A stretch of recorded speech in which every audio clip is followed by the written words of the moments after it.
Hello, അപ്പോൾ നമ്മൾ പറഞ്ഞ കറണ്ട് ബില്ലാണിത്. നമുക്ക് കറണ്ട് ബില്ല് ഇവിടെ വന്നത് എന്താ പറയുക, ഇവിടെ ഫുള്ള് എനർജി കാര്യങ്ങളൊക്കെ പാടെ വന്നിട്ട് 2746 രൂപയാണ് നമുക്ക് വന്നത്. 2746 രൂപ. പക്ഷേ അടക്കാൻ പറഞ്ഞ സംഗതി 4206 രൂപയാണ് നമ്മോട് അടക്കാൻ പറഞ്ഞത്. അത് എന്താ ഇതിൽ വരാൻ കാരണം എന്നുള്ളതാണ് ഇവരിവിടെ ലിസ്റ്റ് കൊടുത്തിട്ടുണ്ട്. KSEB എന്നൊരു ലിസ്റ്റ് കൊടുത്താണ്. ഇലക്ട്രിസിറ്റി ആക്ട് പ്രകാരം പറഞ്ഞാൽ ഒരു വലിയ ലിസ്റ്റ് കൊടുത്തിട്ടുണ്ട്. ഇതിൽ പറഞ്ഞിരിക്കുന്നത് 2586 രൂപയാണ് നിങ്ങളുടെ CD ആയിട്ട് അവിടെ ഡെപ്പോസിറ്റ് ആയിട്ടുള്ളൂ. അപ്പോൾ അവർ പറഞ്ഞത് അവർക്ക് 3 മാസം, എന്താ ഇവിടെ ഈ 3 മാസം ഉണ്ടല്ലോ, ഇവിടെ പറഞ്ഞ 3 മാസത്തെ പൈസ എന്തെങ്കിലും അവർക്ക് അവിടെ കയ്യിൽ വേണം, ഓലെ കയ്യിൽ വേണം എക്സ്ട്രാ. അതായത് നമുക്ക് കറണ്ട് ബില്ല് ഒരു കൊല്ലത്തിൽ നമുക്ക് വരുന്നത് ഒക്കെപ്പാടെ കൂട്ടുമ്പോൾ ഒരു മാസം വരുന്നത് 1400 രൂപയാണ് ഇപ്പോൾ ശരാശരിയായിട്ട് വരുന്നത്. ഈ 1400 രൂപേൻ്റെ 3 ഇരട്ടി, ഇത് 3 മാസം എന്ന് പറഞ്ഞത് 3 ഇരട്ടി ആകുമ്പോൾ 4200 രൂപയാണ് അവർ പറഞ്ഞത്. ഇവിടെ കാണിക്കുന്നുണ്ട് 3 ഇരട്ടി ആകുമ്പോൾ 4200 രൂപ ഓലെ കയ്യിൽ വേണം. പക്ഷേ ഓലെ കയ്യിൽ ഇപ്പോൾ എത്ര ഉള്ളൂ? 2586 റുപ്യ ഉള്ളൂ. നമ്മൾ കറണ്ടിന് പേപ്പർ അപേക്ഷിച്ചപ്പോൾ CD ഓഫീസിനെ കൊണ്ടാണ്ട് അടിച്ച പൈസ 2586 റുപ്യ ഉള്ളൂ.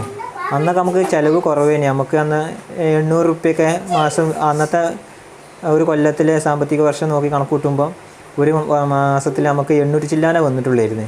പക്ഷേ ഇപ്പം മാറി, ഇപ്പോൾ കൊല്ലങ്ങൾ കഴിഞ്ഞ് ഇപ്പോൾ നോക്കുമ്പോൾ 1400 രൂപ വരുന്നുണ്ട്. അപ്പോൾ ഓരോ കയ്യിൽ വേണ്ടത് അവർ 3 കൊണ്ട് ഗുണിക്കുമ്പോൾ 4200 വേണം ഓരോ കയ്യിൽ.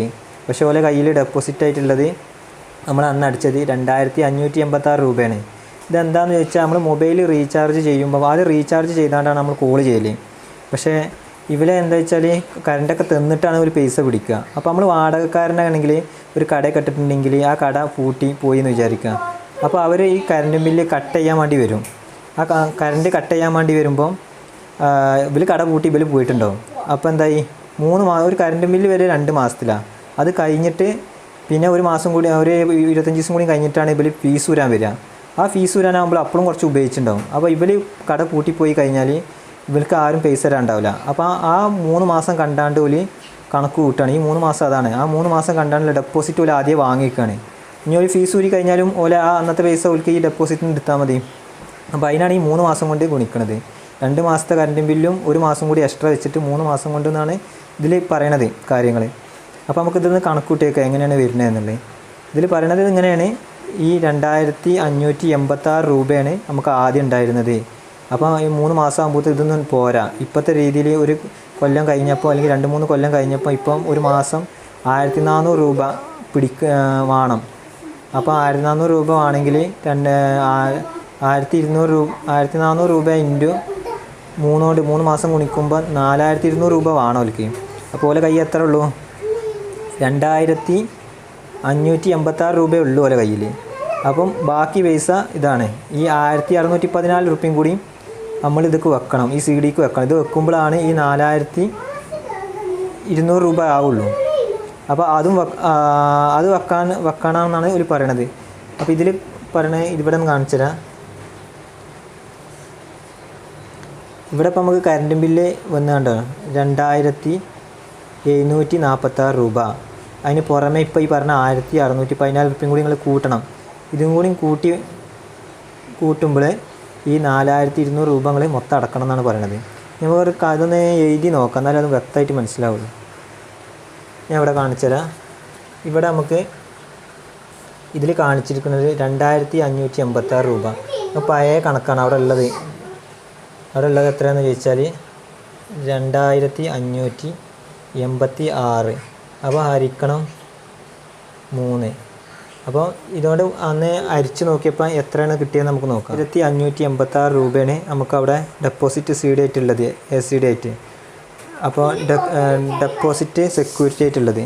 അപ്പോൾ അവിടെ 3 മാസത്തെ ഗുണിച്ചിട്ടാണ് അവിടെ വെച്ചത് 2586 രൂപ ഇവിടെ ഉള്ളത്, നമ്മളവിടെ വെച്ചിട്ടുള്ളത്.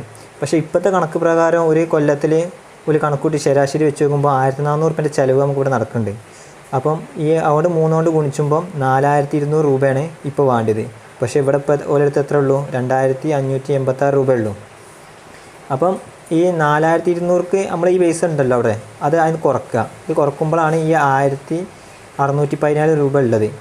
അപ്പോൾ ഈ 1614 രൂപയും ഇപ്പോഴത്തെ കറണ്ട് ബില്ല് വന്നതല്ലോ, ഇപ്പോൾ നമ്മൾ ഉപയോഗിച്ച ബില്ല്, ആ ബില്ലും കൂടിയും കൂട്ടുക, അത് രണ്ടും കൂടി കൂട്ടിയതാണ് ഇവിടെ ഒക്കെപ്പാടെ വന്നത് 4360 രൂപയാണ് നമുക്ക് കൊടുക്കാനുള്ളത്.